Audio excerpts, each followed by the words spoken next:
Since 2006, Pluto has been classified as a dwarf planet.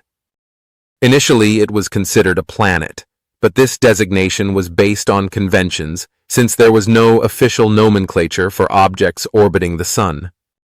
In 2006, the International Astronomical Union, IAU, convened to establish an official classification and organize the objects in the solar system.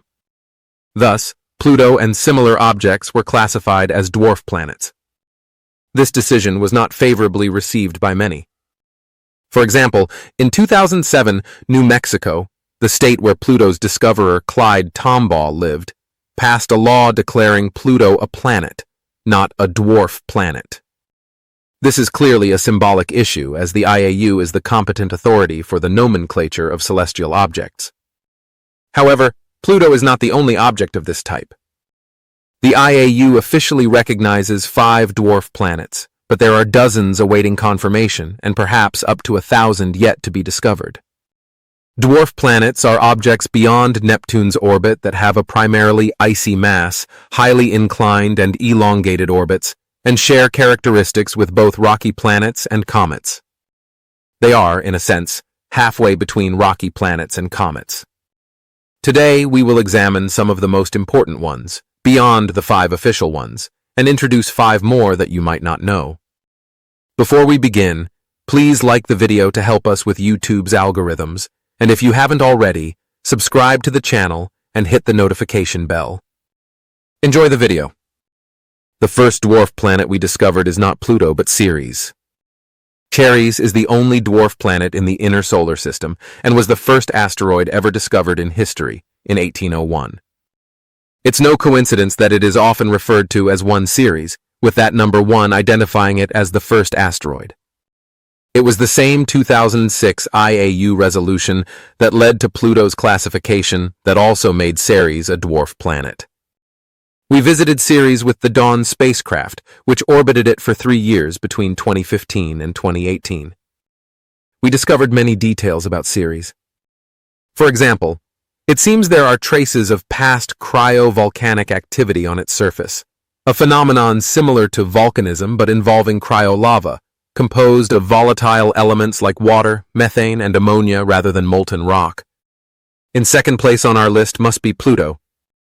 Pluto was discovered by Clyde Tombaugh in 1930 by chance while searching for the infamous planet X, but that's another story we will talk about very soon.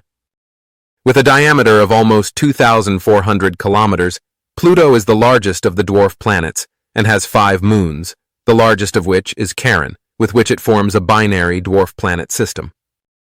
A few months before Pluto's classification, the New Horizons spacecraft launched from Earth, flying past Pluto in 2015. That flyby gave us a clear image of what had been just a dot, even in the most powerful telescopes, for almost a century. We gathered a wealth of data on Pluto, allowing us to know and understand it much better. For example, the heart of ice visible on its surface is actually a massive glacier 4 kilometers thick, located in what is likely an enormous impact crater. This glacier is composed of nitrogen ice, ammonia, methane, and water. In 2006, the decision to organize the classification of solar system objects was also made for another reason. In 2003, astronomers discovered Eris. Eris is among the largest and most massive dwarf planets, with a diameter of 2,300 kilometers and a mass 30% greater than Pluto's. Eris also has a moon called Dysnomia. However, we don't have close-up images of this distant world since it is over 3 times farther than Pluto. When Eris was discovered, and later Makemake and Haumea, it became clear that either we had to accept a planetary system with dozens or hundreds of planets, or rectify with a classification.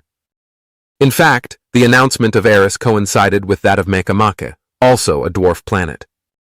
For Makemake, as with all dwarf planets other than Ceres and Pluto, we don't have detailed images. Makemake is also much smaller, with a diameter of 1,400 kilometers, significantly less than both Pluto and Eris. Nevertheless, it has a satellite, currently unnamed, called NK2. Like Eris and many other dwarf planets, it was discovered by Michael Brown's research group, one of the world's leading experts on bodies beyond Neptune's orbit. Makemake was observed in 1955 in images from the Palomar Observatory, but was not recognized as a dwarf planet at the time. Back then, discovering a planetary body meant finding a small dot shifted from the background sky by comparing photographic plates obtained at different times with the naked eye. Tombaugh himself had found Pluto this way. Haumea was the last officially recognized dwarf planet to be discovered. It is the third largest trans-Neptunian object after Eris and Pluto. From studying how it reflects light, we know that Haumea probably has a very unusual ellipsoidal shape.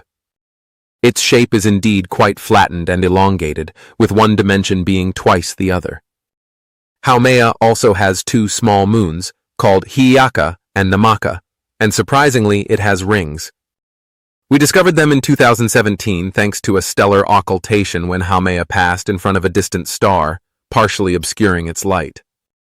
The list could end here, as these are the 5 officially recognized dwarf planets: Haumea, Makemake, Eris, Pluto, and Ceres.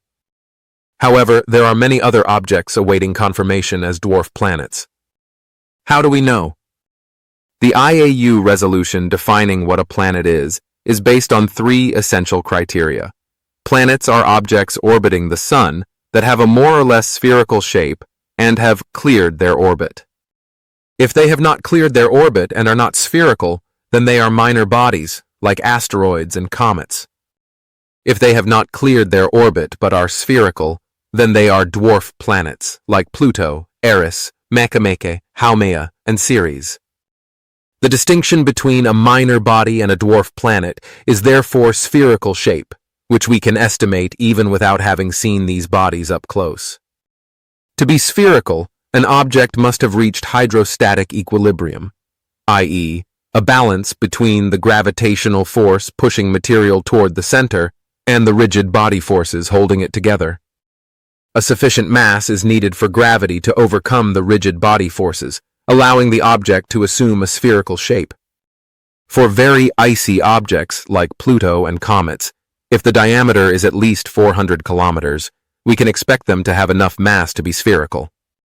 For rocky objects, the mass must be sufficient for gravity to counteract the rigid body forces, which requires a diameter of at least 900 kilometers. If we see an object beyond Neptune's orbit with a diameter greater than 900 kilometers, we can be fairly certain it is a dwarf planet. If the diameter is over 400 kilometers, it might be a dwarf planet, but we cannot be sure without further data. Let's now look at 5 more trans-Neptunian bodies that are almost certainly dwarf planets because they have a diameter of about 900 kilometers or more. With a diameter of just 850 kilometers, Salacia is very small, but it also has a small moon called Actaia, a pebble of just 300 kilometers in diameter. Among those we know, Salacia is one of the trans-Neptunian bodies with the lowest density. Its small size sometimes raises doubts about whether it can truly be a dwarf planet. Its mass might not be sufficient to make it spherical, which is why Salacia is still considered just a candidate dwarf planet. The situation is different for Gong Gong. This candidate dwarf planet, discovered in 2009, has a diameter of 1,230 kilometers, the same size as Charon, Pluto's moon. This size is more than enough for it to have a spherical shape with its composition. Gong Gong is very rich in ice but has a reddish coloration due to the presence of organic compounds called tholins, which we also find on Pluto and most ice-rich bodies lacking an atmosphere. Gong Gong also has a moon, Shangliu, and an extremely eccentric orbit that varies between 34 astronomical units at perihelion and 101 astronomical units at aphelion. In 2004, Orcus was discovered with a diameter of about 900 kilometers, slightly larger than Salacia, and it too has a moon named Vanth. Orcus is a Plutino, a dwarf planet sharing an important orbital characteristic with Pluto. It has a 2.3 orbital resonance with Neptune, meaning that for every 2 orbits of Orcus, Neptune completes exactly 3 orbits. Orcus's orbit is very similar to Pluto's, though the 2 are oriented differently in space. Quaoar's story is different. It is not a Plutono, but a Kuiper belt object. Kuiper belt objects are trans-Neptunian objects that do not intersect Neptune's orbit and whose motion is not determined by an orbital resonance with the ice giant. Quaoar has a diameter of about 1,000 kilometers and a moon named Wewat, just 170 kilometers in diameter. Its name comes from Tongva mythology, a group of Native Americans from the Palomar Mountain region, where this candidate dwarf planet was also discovered.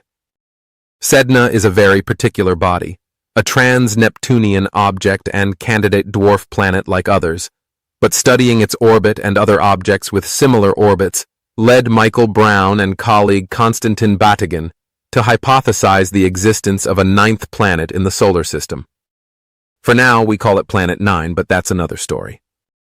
Discovered in 2003, Sedna has a diameter of about 1,000 kilometers and one of the most extensive known orbits, reaching up to 937 astronomical units, about 30 times Neptune's distance from the Sun. From this distance, the Sun appears as a bright dot, hardly distinguishable from other stars. And with that, we thank you for joining us on this journey through the dwarf planets. Don't forget to like the video, subscribe to the channel, and hit the notification bell.